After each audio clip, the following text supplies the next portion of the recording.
Setting up roster activities. Configure roster activities in Shortcuts Live to suit you and your business. In this lesson, you'll learn how to add a new roster activity.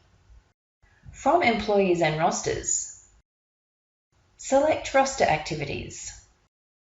Then click Add. Enter the name of the activity and ensure the status is set to Active. To select an appointment book color, click on the color swatch, select the new color, and choose. By selecting a custom color, it will be easy for you to see at a glance the different roster activities that are upcoming for you and your employees. Add any notes relevant to the roster activity and define whether it is a bookable or payable activity.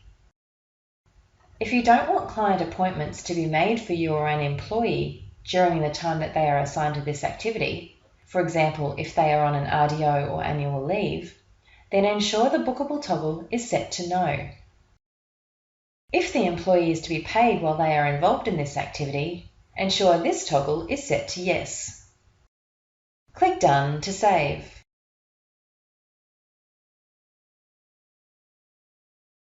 In this lesson, you've learned how to add a new roster activity.